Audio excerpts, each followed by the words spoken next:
Mesdames, Messieurs, bonjour. Ravi de vous retrouver pour cette nouvelle édition du JT Cultures et Marchés. Nous commencerons cette émission en évoquant le nouveau repli des prix du blé russe.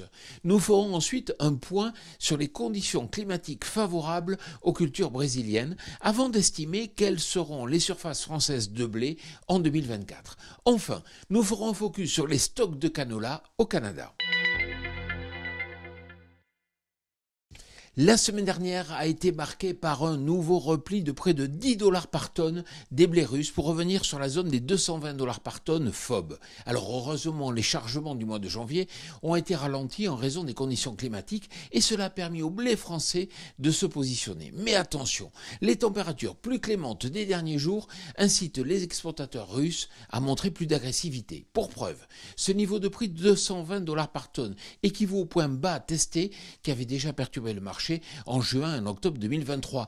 Espérons un retour plus marqué de la demande mondiale pour peut-être inverser la tendance actuelle qui pèse beaucoup sur le marché.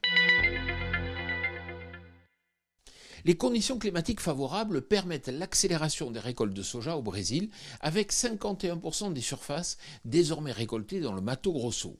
Cette progression laisse la place aux semis de maïs safrina déjà réalisés à hauteur de 42% dans cet état. Les cultures sont donc en avance par rapport à la moyenne des dernières années, les signaux sont au vert, mais le développement des maïs restera quand même sous surveillance jusqu'aux récoltes, à l'approche bien sûr de la période sèche critique qui est attendue dans quelques semaines.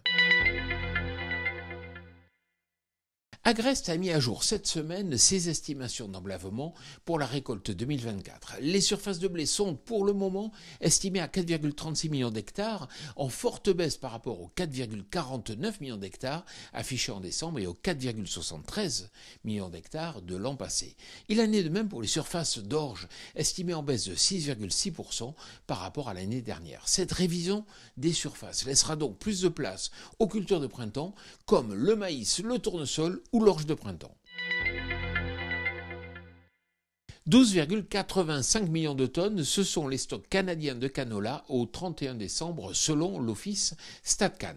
Ils ressortent en hausse de 1,3% par rapport à l'an passé à cette même date. Cela s'explique par la hausse de la production en 2023 et par l'activité à l'export ralentie sur le début de la campagne. Ces disponibilités seront tout de même nécessaires pour maintenir une trituration dynamique en deuxième partie de campagne.